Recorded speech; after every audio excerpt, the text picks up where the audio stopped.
Je m'appelle Léa. J'ai 28 ans et je vis seul dans un minuscule appartement à Lyon. Il y a 3 semaines, j'ai conduit pendant 4 heures pour retourner chez mes parents pour ce que ma mère appelle fièrement notre dîner de Noël familial anticipé, même si cela a lieu en réalité lors de notre grand rassemblement de la Toussaint. Elle a dit que c'était plus pratique ainsi. Tout le monde était en congé, tout le monde pouvait être ensemble. J'ai failli faire demi-tour 2 fois pendant ce trajet, mais la culpabilité est un carburant puissant. Alors, je me suis présenté avec une tarte à la citrouille faite maison et un sourire qui n'atteignait pas mes yeux. Le dîner était bruyant et chaotique, le football à la télévision, tout le monde parlant en même temps, agissant comme s'il s'agissait d'une émission spéciale d'un téléfilm de Noël à l'eau de rose. Puis, quand les assiettes ont été débarrassées, ma mère s'est levée et a frappé dans ses mains pour attirer l'attention comme si elle présentait une cérémonie de remise de prix. Elle a sorti un sac rempli de cadeaux emballés et a commencé à les distribuer un par un en faisant le tour de la table. Mon père a reçu une nouvelle chemise de golf. Mon oncle a reçu son vin cher préféré. Mes sœurs ont reçu de jolies choses personnalisées, des petits bracelets et un certificat pour un spa. Les gens riaient, disaient merci et l'embrassaient. J'ai attendu parce que, bien sûr, il devait y avoir quelque chose pour moi aussi. Quand le sac fut vide et qu'elle n'avait toujours pas regardé dans ma direction, j'ai finalement demandé aussi calmement que je le pouvais, qu'en a-t-il un pour moi? Elle n'a même pas hésité. Sois reconnaissante de pouvoir t'asseoir ici, a-t-elle dit, comme si elle me rappelait que je devais être reconnaissante d'être simplement autorisée à être dans la pièce.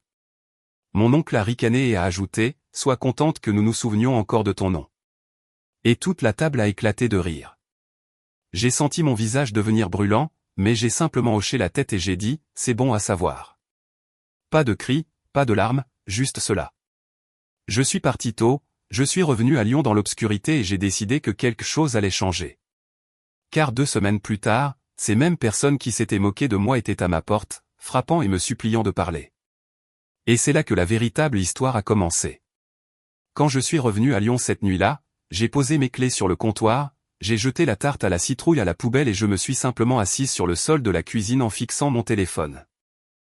Une partie de moi voulait envoyer un long message dans la discussion de groupe familial pour leur dire exactement à quel point ils m'avaient humilié. Mais je savais comment cela se passerait. Ils diraient que j'étais mélodramatique, que ce n'était qu'une blague, que je devrais être reconnaissante qu'ils m'aient même invité. Alors, au lieu de cela, j'ai envoyé un message à Chloé, ma meilleure amie. Elle m'a appelé dans les 30 secondes. Je lui ai tout raconté, des faux sourires à la phrase de ma mère sur le fait d'être reconnaissante de pouvoir m'asseoir là, jusqu'à la petite pique de mon oncle sur le fait de se souvenir de mon nom.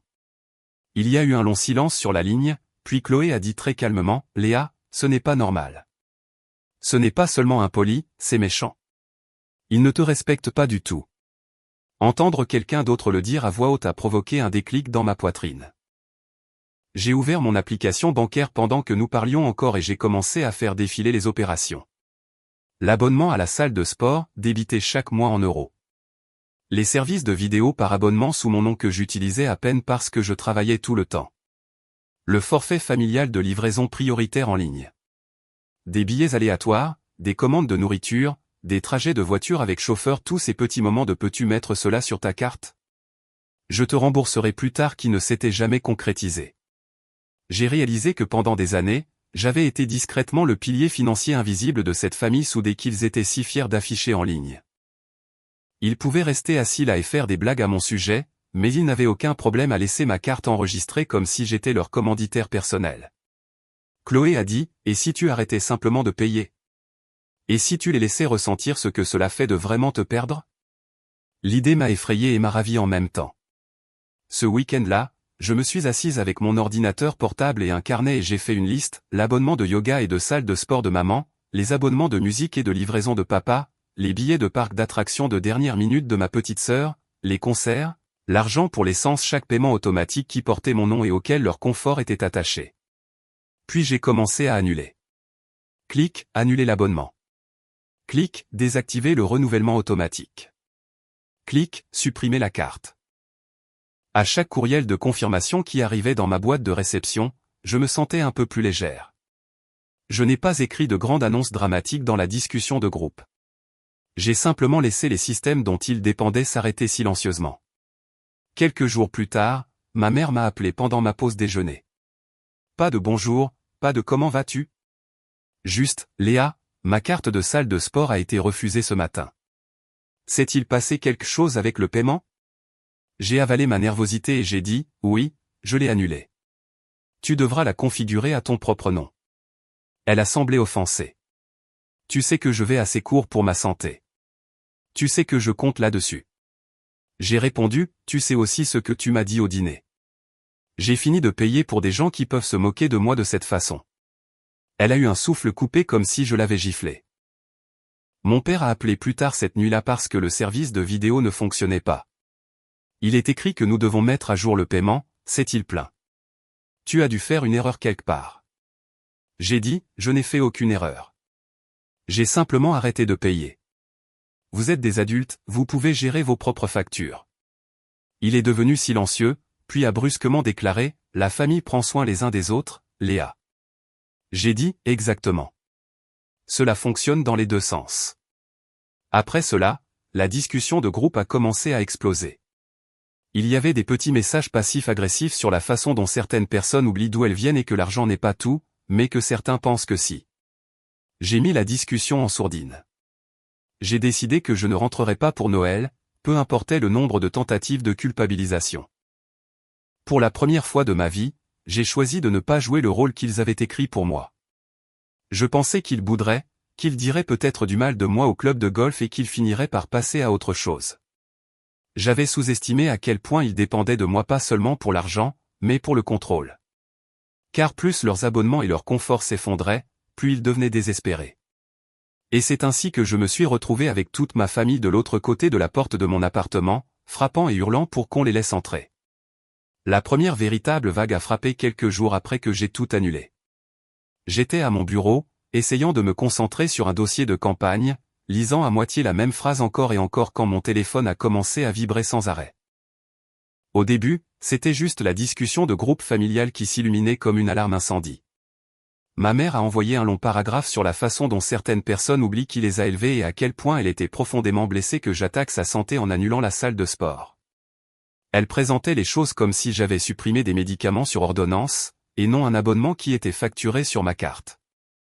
Il y avait une phrase disant que le yoga était la seule chose qui la maintenait saine d'esprit, comme si j'étais personnellement responsable de sa stabilité mentale. Mon père a enchaîné avec ses répliques habituelles sur le sacrifice et le devoir familial, ajoutant ce classique, « Tu n'aurais pas ton poste prestigieux à Lyon si ce n'était pas pour nous », ce qu'il disait toujours dès que l'argent était évoqué comme si mon diplôme et ma carrière étaient des articles sur une facture que je n'avais pas fini de payer. Puis mes sœurs se sont jointes à eux avec des émoticônes et des commentaires acerbes. L'une d'elles a écrit « Imaginez choisir un film plutôt que sa propre mère », ce qui était ironique étant donné que j'avais aussi annulé mon propre accès et qu'elles étaient celles qui l'utilisaient bien plus que moi. Les autres ont envoyé un message disant « Tu as tellement changé. Tu étais si gentil autrefois », suivi d'une émoticône qui pleure et d'un cœur brisé. C'était le même scénario que d'habitude, juste plus fort et dans un fil de discussion de groupe. J'ai regardé la discussion pendant 1 minute, sentant ma poitrine se serrer, puis j'ai de nouveau activé le mode silencieux et j'ai posé mon téléphone face contre terre sur mon bureau.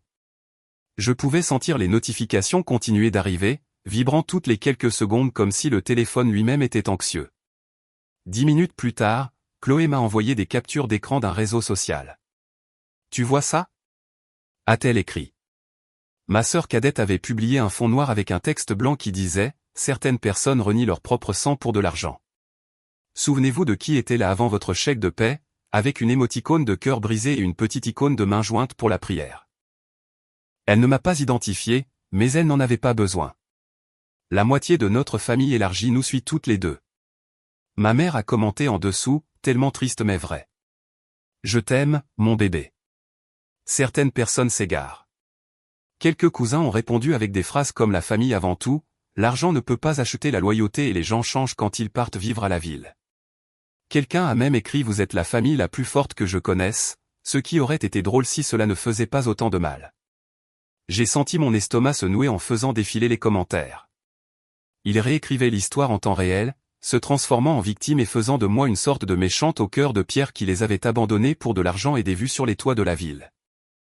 Aucun d'entre eux n'a mentionné le moment où ma mère m'avait dit d'être reconnaissante d'être autorisée à m'asseoir là où celui où mon oncle avait fait de mon nom une plaisanterie. Aucun d'entre eux n'a parlé des années de moment peux-tu simplement mettre cela sur ta carte qui était apparemment invisible. J'ai verrouillé mon téléphone, je l'ai mis de côté et je suis restée assise là pendant un moment à écouter le bourdonnement du bureau et le tapotement des claviers des autres personnes. J'ai réalisé que j'avais passé toute ma vie terrifiée à l'idée d'être traitée d'ingrate, alors je continuais à donner trop pour prouver que je ne l'étais pas. Et me voilà, disant enfin non, et il me collait exactement cette étiquette de toute façon. Ce soir-là, au lieu de pleurer comme je l'aurais fait normalement, j'ai ouvert mon ordinateur portable sur la table de ma cuisine et je suis retourné sur mon application bancaire. S'il voulait parler de sacrifice et de responsabilité, très bien. Nous allions parler de chiffres, la seule langue qui ne se soucie pas de la culpabilité ou de la manipulation. J'ai extrait 5 années complètes de transactions et j'ai commencé à filtrer, salle de sport, studio de yoga, service de vidéo par abonnement, forfait de livraison en ligne, billets de parc d'attractions avec des notes comme pour Manon et ses amis, concert où le débit arrivait sur mon compte à 23h59 après un message frénétique: je te rembourserai par virement électronique instantané, je le jure. Des réparations de voitures d'urgence que mon oncle ne pouvait pas se payer et qui finissaient d'une manière ou d'une autre sur ma carte avec un je te rembourserai quand j'aurai ma prime, ce qui n'arrivait jamais. Des factures de restaurant que je payais parce que tu gagnes plus que nous, ce n'est pas grave, dit à moitié en plaisantant mais accepté très sérieusement. C'était à la fois douloureux et étrangement satisfaisant. Pour chaque ligne que je surlignais, je me souvenais de la conversation exacte qui l'accompagnait, le moment précis où j'avais avalé mon ressentiment et souri à la place.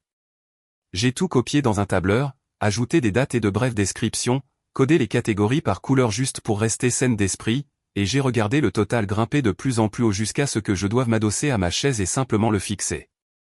Ce n'était pas juste quelques moments de générosité. C'était un système. C'était des années durant lesquelles j'avais été le filet de sécurité dès que quelqu'un oubliait son portefeuille, ne pouvait pas payer avant vendredi ou avait simplement besoin d'aide. À ce moment-là, j'ai réalisé que pour eux, mon argent était une extension du leur, quelque chose auquel ils s'estimaient en droit à cause de la biologie et de l'histoire. J'ai rédigé un courriel et je l'ai adressé à mes parents et à mes 2 sœurs. L'objet disait, puisque nous parlons de qui doit quoi à qui. Je suis resté un moment devant cet objet, mon doigt survolant le clavier, puis j'ai commencé à taper. Dans le corps du message, j'ai écrit très platement que j'étais consciente de ce qu'ils avaient fait pour moi en grandissant, que j'étais reconnaissante d'avoir eu un toit, de la nourriture et une éducation, et que je ne prétendais pas m'être élevée seule. Mais j'ai aussi écrit que l'idée que je leur doive un soutien financier sans fin et une tolérance aveugle en retour pour le reste de ma vie n'était ni exacte ni saine. Ensuite, j'ai inséré le total du tableur et une brève ventilation en dessous, énumérant les catégories. Je ne les ai pas traités de voleurs. Je n'ai pas exigé qu'ils remboursent tout sur le champ comme un agent de recouvrement. J'ai simplement écrit: si vous voulez continuer à insister sur le fait que je suis ingrate et égoïste parce que j'ai arrêté de payer, veuillez regarder ceci et demandez-vous qui a réellement pris soin de qui. Mes mains tremblaient quand j'ai cliqué sur envoyer, mon cœur battait comme si je venais de sauter dans de l'eau glacée. Mais j'avais aussi l'impression de lâcher un fardeau que je portais depuis des années, un sac dont je n'avais pas réalisé qu'il était devenu aussi lourd. La réponse de ma mère est arrivée rapidement. Comment oses-tu ? Était l'objet du message en lettres majuscules. Le corps du texte était un mur de paroles où elle qualifiait ma liste de manipulatrice et de cruelle. Elle a dit que seule une personne sans cœur jetterait l'argent à la figure de ses parents et m'a accusé d'essayer de mettre un prix sur son amour et ses sacrifices. Elle a transformé chaque exemple en une histoire sur la difficulté de leur vie et sur mon ingratitude pour les avoir fait se sentir petits. Elle a terminé par « J'ai tellement honte de ce que tu es devenu » et une phrase disant qu'elle ne me reconnaissait même plus. Ensuite, elle m'a bloqué sur un réseau social. Je sais qu'elle m'a bloqué parce que Chloé m'a envoyé une autre capture d'écran moins d'1 heure plus tard. Ma mère venait de publier une de ces images génériques de citations sur la famille, quelque chose comme « La famille est éternelle même quand certains membres oublient », avec une longue légende sur le fait de rester fort pendant ces temps difficiles et d'être reconnaissant pour les enfants qui honorent encore leurs parents et comprennent la véritable loyauté. Les mentions j'aime et les commentaires de soutien ont afflué. Les gens écrivaient « Tu es une si bonne mère, tes enfants ont de la chance de t'avoir et ne laisse personne déchirer ta famille », sans savoir qu'ils encourageaient quelqu'un qui avait utilisé le mot reconnaissante comme une arme contre son propre enfant à table. Aucune de ces personnes ne savait que chacune de ces petites soirées confortables devant ses films et ses matinées de yoga avait été discrètement payée par la fille qu'elle avait humiliée devant tout le monde. Je suis restée allongée dans mon lit cette nuit-là, fixant le plafond en colère, tremblante. Mais sous la colère, il y avait une étrange clarté, ce sentiment net et précis. Ils n'allaient pas se réveiller un jour et soudainement me voir différemment d'eux-mêmes. Ils étaient investis dans cette version de moi, la fille de la ville, difficile et ingrate, qui leur devait tout et leur donnait des raisons infinies de se plaindre. La seule chose que je pouvais contrôler était ce à quoi je leur donnais accès, mon argent, mon temps, mon énergie, mon silence. À l'approche de Noël, alors que de plus en plus de leur confort s'arrêtait ou exigeait de nouveaux modes de paiement, le ton de leur message a changé. Les publications passives-agressives sont devenues moins fréquentes. Les appels sont devenus plus frénétiques et les tentatives de culpabilisation se sont transformées en véritable panique. Ils ont cessé de simplement m'attaquer en ligne et ont commencé à se démener dans la vie réelle, essayant de boucher les trous là où mon soutien se trouvait auparavant. Et c'est alors que leur sentiment d'impunité a bouilli pour devenir quelque chose de beaucoup plus fort, de beaucoup plus laid et de beaucoup plus difficile à ignorer, le genre de désespoir qui ne reste pas sur les écrans mais qui se présente juste devant votre porte d'entrée. 2 semaines après ce dîner de rassemblement, j'étais dans mon appartement un samedi après-midi, regardant à moitié une vidéo aléatoire sur une plateforme en ligne et essayant de ne pas penser du tout à ma famille, quand l'interphone a sonné. Au début, j'ai cru que c'était une livraison, mais je n'avais rien commandé. Puis mon téléphone s'est éclairé avec le nom de mon père. Je l'ai laissé passer sur la messagerie vocale. Une seconde plus tard, ma mère a commencé à appeler. Puis l'interphone a retenti à nouveau plus longtemps cette fois, comme si quelqu'un s'était appuyé dessus. Mon estomac s'est noué. Je me suis approché de l'interphone et j'ai appuyé sur le bouton juste assez pour entendre le bruit venant du hall d'entrée. C'est alors que j'ai entendu la voix de ma mère résonner dans la cage d'escalier, forte et perçante. « Léa, nous savons que tu es là. Ouvre-nous. » Il y avait ce ton faussement enjoué, comme si elle essayait de paraître normale pour quiconque pourrait écouter, mais en dessous, c'était de la pure colère. Je me suis figé une seconde, puis j'ai discrètement vérifié le couloir par le Judas. Quelques minutes plus tard, je les ai vus, ma mère et mon père debout devant la porte de mon appartement, ayant manifestement réussi à convaincre un autre locataire de les laisser entrer dans l'immeuble. Ma mère tenait un sac cadeau rouge brillant avec du papier de soie qui en sortait comme dans une publicité. Mon père avait quelques sacs plus petits accrochés à son poignet. Mon téléphone a recommencé à sonner sur la table derrière moi. Je l'ai laissé sonner. Ma mère a frappé poliment au début 3 petits coups légers. « Léa, ma chérie, ouvre. Nous t'avons apporté quelque chose. Nous voulons juste parler avant Noël », a-t-elle crié assez fort pour que n'importe qui à l'étage puisse entendre. J'ai pris une inspiration et je me suis approché, mais je n'ai pas déverrouillé la porte. « Je ne veux pas parler pour l'instant », ai-je dit à travers le bois. « Vous devez partir. » Le changement dans sa voix a été instantané. La fausse douceur s'est brisée. Elle a frappé plus fort, les sacs bruissants. « Nous avons conduit 4 heures pour être ici, Léa. 4 heures. Le moins que tu puisses faire est d'ouvrir la porte et de parler à tes propres parents. » Mon père est intervenu, la voix déjà agacée. « C'est ridicule. Nous ne ferons pas cela à travers une porte. Ouvre. » J'ai répété, « Non. Vous n'avez pas le droit de m'humilier, de vous moquer de moi, puis de vous présenter avec des sacs cadeaux comme si cela réparait quoi que ce soit. Vous devez partir. » Il y a eu un silence, puis les coups se sont transformés en un martèlement violent. La voix de ma mère s'est élevée, tremblante et théâtrale. « Est-ce que tu t'entends? Voilà ce que cette ville a fait de toi. Tu te crois mieux que nous maintenant? Tu annules des choses sans prévenir, tu envoies ce courriel dégoûtant et maintenant tu ne peux même pas nous regarder. » Elle a commencé à renifler bruyamment. « Notre famille est en train de s'effondrer et tu n'en as même rien à faire. » C'est-elle écriée. Mon père a baissé la voix, mais je pouvais encore entendre la colère qu'elle contenait. « C'est une question de respect, Léa. Tu nous devais une chance de discuter en personne. Sois courageuse et ouvre cette porte. » J'ai failli rire de son « sois courageuse », étant donné que ce qui avait commencé tout cela était leur façon de se moquer de moi devant tout le monde comme si j'étais une enfant. Au lieu de cela, j'ai dit, le respect fonctionne dans les 2 sens. Rester devant chez moi à essayer de forcer la main pour une conversation à laquelle j'ai dit non, ce n'est pas du respect. Mon téléphone a vibré dans ma main. C'était ma sœur cadette qui appelait. Comme je n'ai pas répondu, elle a immédiatement enchaîné avec un message écrit, « Ils sont devant ta porte. Ouvre, tout simplement. Ne complique pas les choses.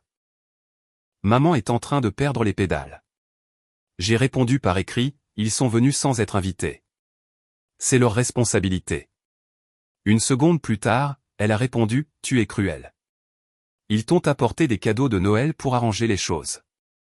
À travers la porte, ma mère a dû décider d'insister sur cet angle.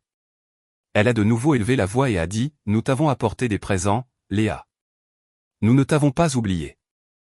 Nous faisons des efforts. C'est ce que tu voulais, n'est-ce pas? » De l'attention. C'était presque drôle la façon dont elle retournait la situation. J'imaginais ce qu'il y avait dans ces sacs, peut-être un pull quelconque provenant d'un bac de solde, peut-être une bougie, quelque chose qu'il pourrait pointer du doigt plus tard en disant « Nous avons essayé, mais elle nous l'a jeté à la figure. » Je ne voulais rien de tout cela. Vous ne réparez rien avec des cadeaux, ai-je dit. Vous ne vous êtes même jamais excusé pour ce que vous m'avez dit, pour vous être moqué de moi devant tout le monde. Il y a eu un temps mort. Puis ma mère a explosé. Oh mon Dieu, tu en es encore là? C'était une blague, Léa. Une blague. Les gens normaux peuvent accepter une blague à table. Mon père a ajouté, tu es en train de monter un simple commentaire en épingle et tu punis toute la famille pour cela. C'est à ce moment-là que j'ai su qu'il n'y avait rien pour moi de l'autre côté de cette porte. Pas encore. Pas de cette façon. J'ai repris mon téléphone et j'ai envoyé un message à ma mère, vous avez 10 minutes pour partir ou j'appelle le service de sécurité de l'immeuble. À voix haute, j'ai dit, vous devez partir. Je suis sérieuse. Le martèlement s'est arrêté une seconde, puis a repris de plus belle, tandis que la voix de ma mère se brisait. Nous devons parler.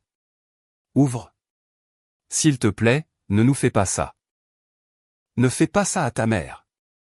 Mon cœur battait si fort que je pouvais l'entendre dans mes oreilles, mais je n'ai pas bougé vers la serrure. Je suis simplement resté là, fixant la poignée de la porte, répétant dans ma tête, tu as le droit de dire non. Tu as le droit de dire non.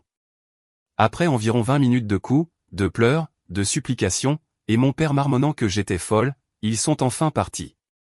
Une voisine du bout du couloir m'a envoyé un courriel plus tard dans la soirée via le portail de l'immeuble, demandant poliment si tout allait bien et mentionnant la scène très bruyante qui s'était déroulée devant ma porte. Je me suis assise sur mon canapé après coup, tremblante, et j'ai ouvert une note vierge sur mon téléphone. J'ai commencé à noter exactement ce qui s'était passé, chaque mot qu'ils avaient dit, chaque sentiment dans ma poitrine. Je ne voulais pas qu'ils me manipulent plus tard en me faisant croire que je l'avais imaginé. Plus j'écrivais, plus il devenait clair qu'il ne s'agissait pas seulement d'un dîner ou de quelques abonnements. C'était une question de contrôle. Ils n'avaient pas l'habitude que j'aie des limites, et ils ne géraient pas très bien le mot non. Je pensais que le pire était passé après leur départ ce jour-là.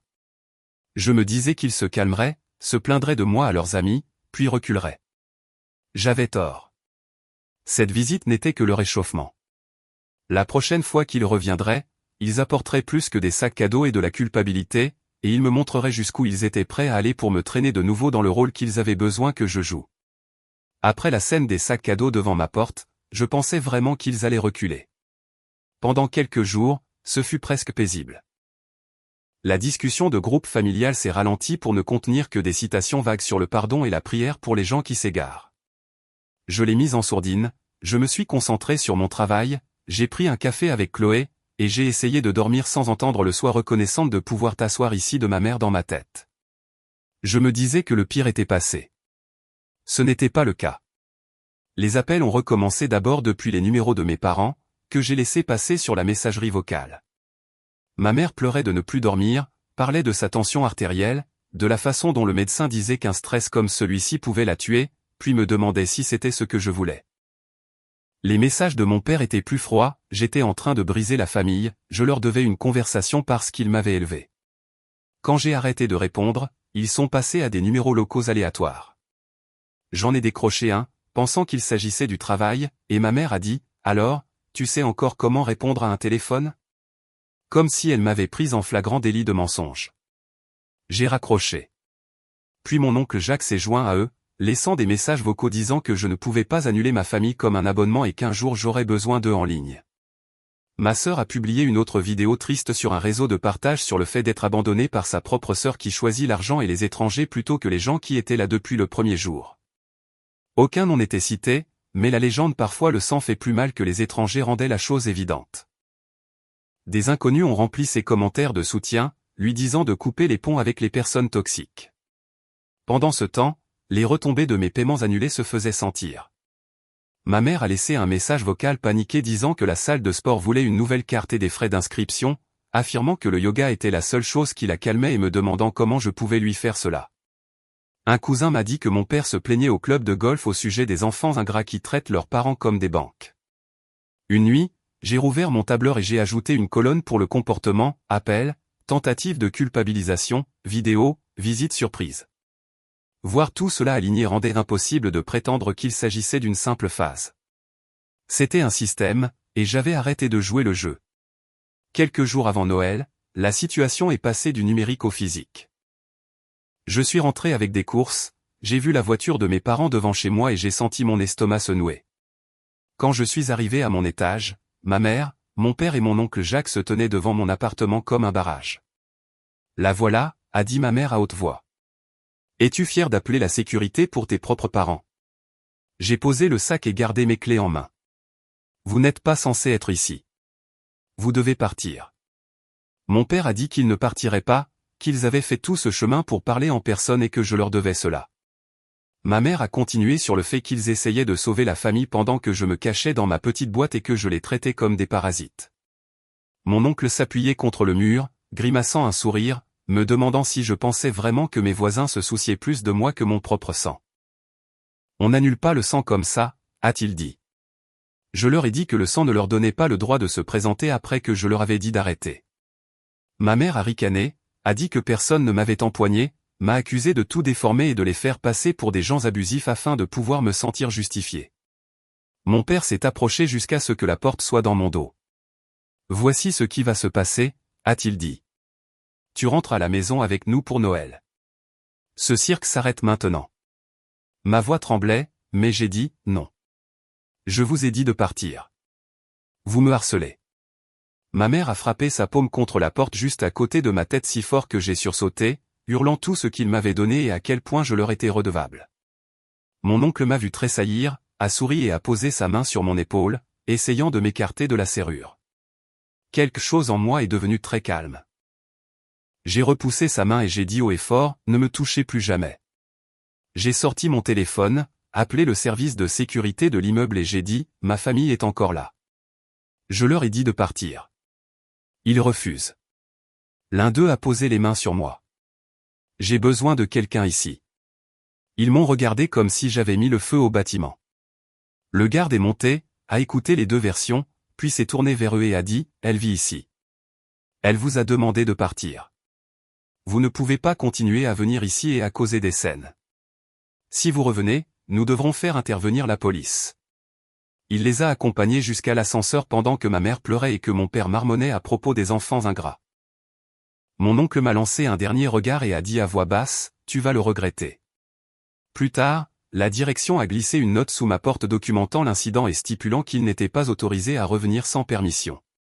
Elle précisait que des visites répétées pourraient entraîner une ordonnance d'interdiction d'accès et l'intervention de la police.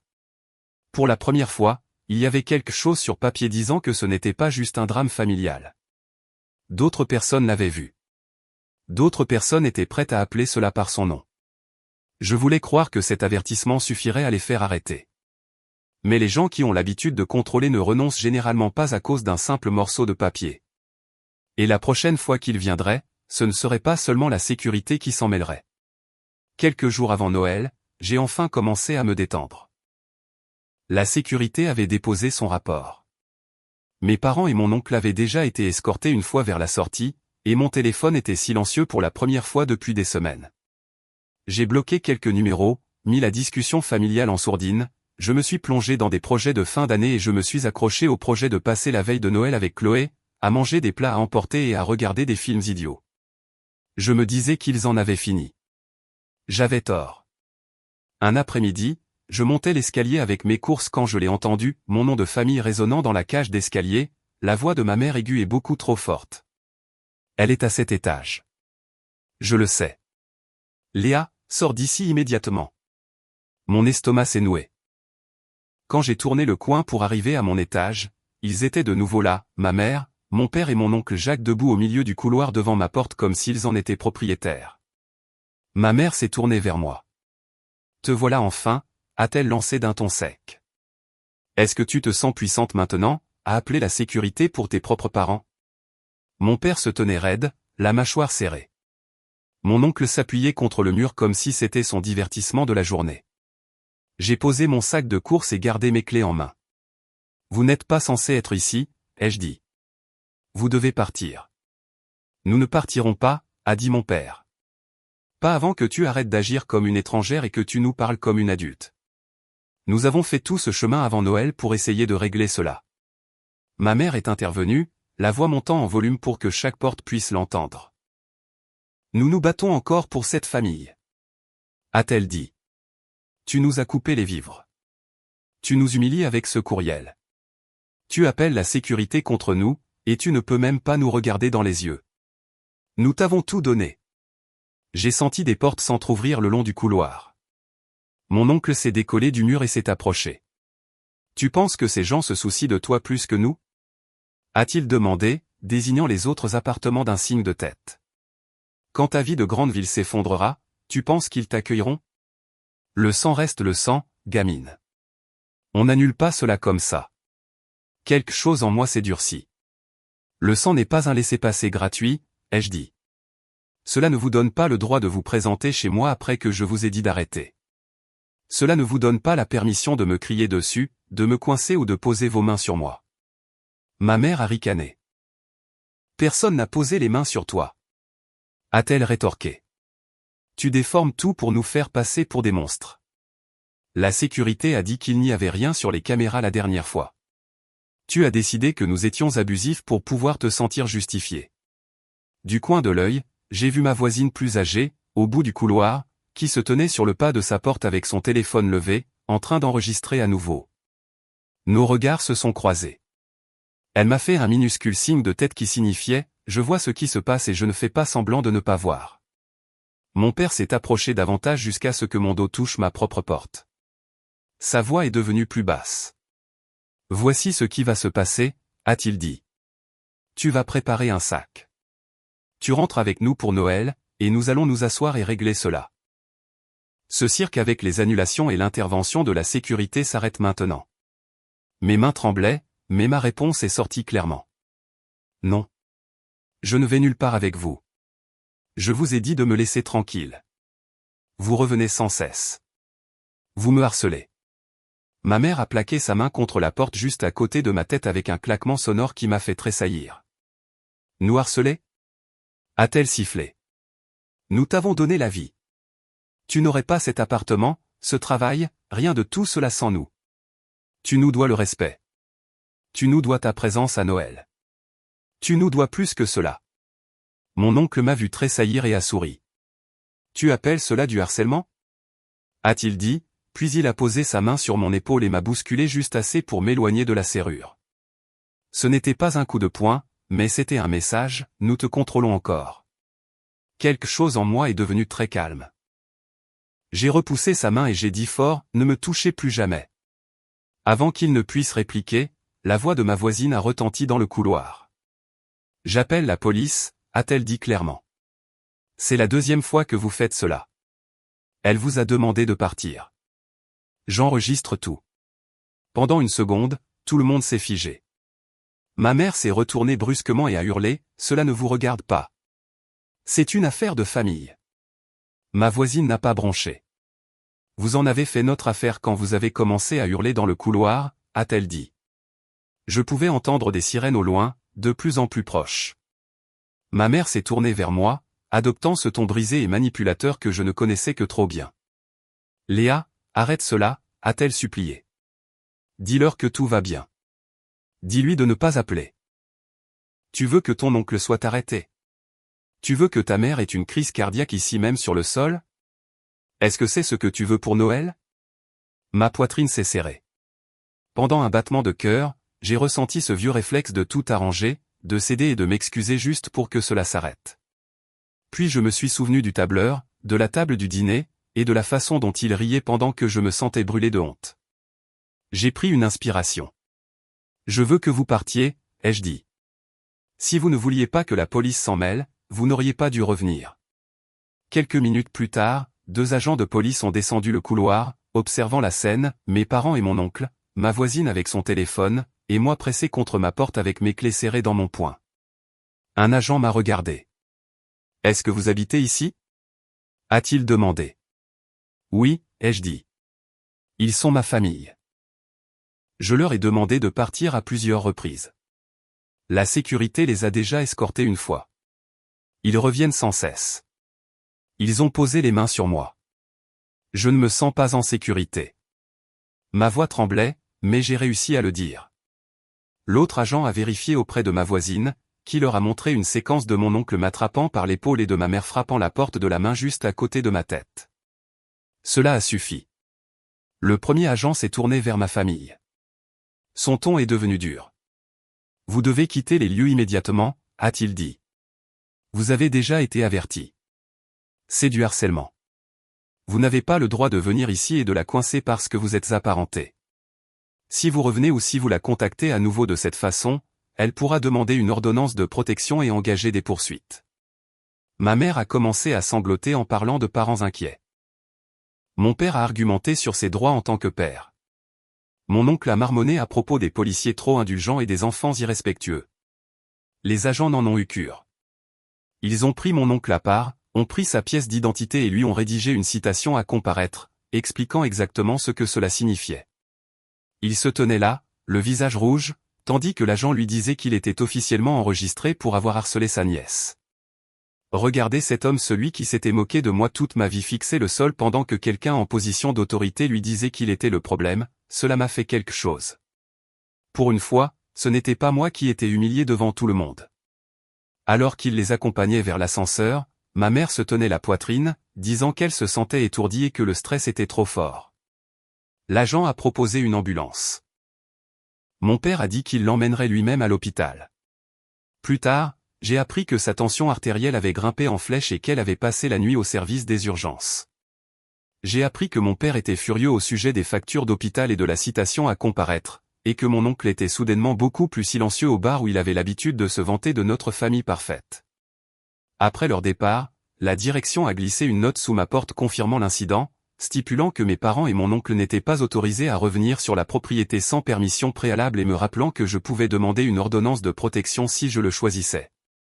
Un cousin m'a envoyé un message, les gens parlent. J'ai vu une vidéo de ta mère et de ton oncle en train de crier dans ton couloir. Tu vas bien? J'ai fixé le message une seconde, puis j'ai répondu, je vais bien. Mieux qu'avant. Pour la première fois, les conséquences de leur comportement retombaient sur eux plutôt que sur moi. Et alors que Noël passait dans un silence total entre nous, ce silence ressemblait moins à une punition qu'à de l'espace où je pouvais enfin commencer à imaginer une vie qui n'était pas construite autour de la gestion de leur chaos. Dans les semaines qui ont suivi Noël, le silence de ma famille m'a paru irréel. Je m'attendais sans cesse à une autre explosion, une autre visite surprise, un autre mur de messages imprégnés de culpabilité, mais rien n'est venu. Pas de joyeux Noël, pas de bonne année, pas même une citation passive-agressive où mon nom serait suggéré entre les lignes. Au début, j'ai eu l'impression de me tenir dans une pièce juste après l'arrêt d'une alarme incendie. Mon corps était encore prêt pour un bruit qui n'était plus là. Lentement, cela a commencé à ressembler à autre chose, de l'espace. Par l'intermédiaire de cousins et d'amis communs, j'ai appris ce qui se passait chez eux. Ma mère a dû faire un suivi après ce passage au service des urgences. Son médecin lui a dit carrément que si elle ne gérait pas son stress, elle s'exposait à de graves problèmes. Sans mon argent couvrant discrètement les extras, elle a dû réduire sa fréquentation de la salle de sport et certaines activités sociales dont elle se vantait autrefois. Elle a demandé à une jeune collègue de l'aider à télécharger des applications de budget et de finances et à comprendre comment fonctionnaient réellement les paiements automatiques. Mon père a dû appeler lui-même les sociétés d'abonnement, attendre en ligne, réinitialiser des mots de passe, et pour une fois se débrouiller sans simplement dire « demande à Léa ».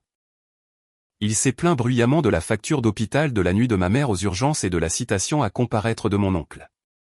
Mais cette fois-ci, il n'avait personne sur qui rejeter ses coups. L'image de bout en train de mon oncle Jacques en a aussi pris un coup.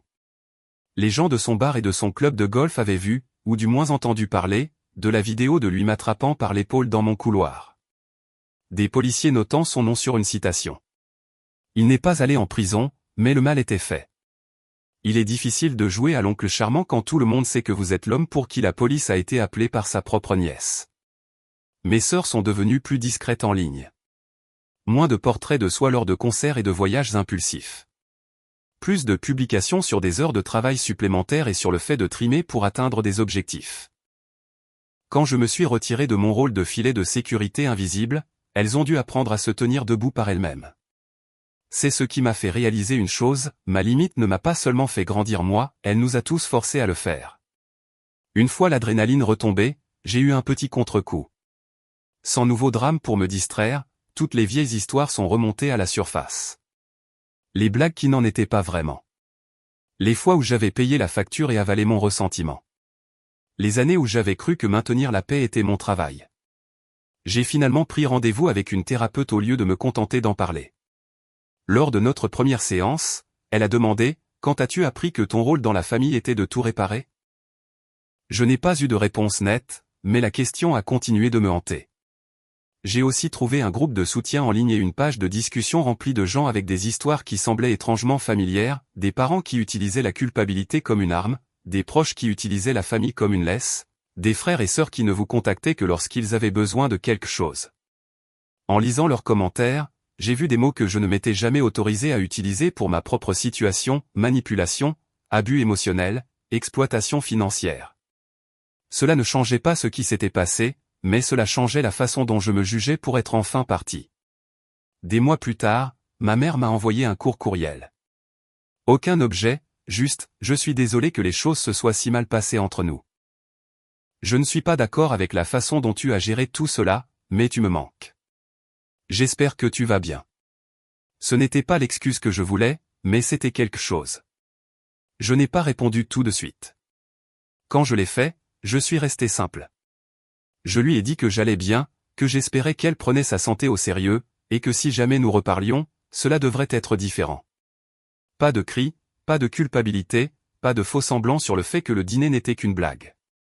J'ai dit que j'étais ouverte à une conversation un jour, de préférence en présence d'un thérapeute, mais que je ne recommencerais pas à tout payer et à être reconnaissante de pouvoir m'asseoir là. Cliquer sur envoyer n'a pas été comme rouvrir la porte. C'était comme la verrouiller pour l'ancienne version de nous et ne laisser qu'une petite fenêtre surveillée. Je ne sais pas exactement ce qui se passera avec ma famille à long terme. Peut-être que nous construirons quelque chose de plus petit et de plus sain. Peut-être que nous resterons avec un minimum de contact pour toujours. Ce que je sais, c'est ceci, pour la première fois, ma paix ne dépend pas de leurs humeurs. Je paie mes propres factures pour moi. Je passe les vacances avec des gens qui ne font pas de moi une plaisanterie en appelant cela de l'amour. Je ne mesure plus ma valeur à mon utilité pour les gens qui m'ont élevé. S'il y a une leçon à tirer de tout cela, c'est que la famille n'est pas un laissez-passer gratuit pour vous manquer de respect. L'amour sans respect n'est que du contrôle déguisé en sollicitude. Les limites ne sont pas une trahison. Elles sont le respect de soi en action. Et parfois, la vengeance la plus satisfaisante n'est pas de claquer une porte. C'est de s'en aller. Laisser les gens ressentir enfin les conséquences de leur propre comportement et construire une vie où l'on n'est pas reconnaissante d'être simplement autorisé à être dans la pièce, mais véritablement heureuse de voler de ses propres ailes. Avez-vous déjà dû choisir votre propre santé mentale plutôt que l'approbation de votre famille? Et si vous ne l'avez pas encore fait, quelle limite devrait-il franchir pour que vous disiez enfin non?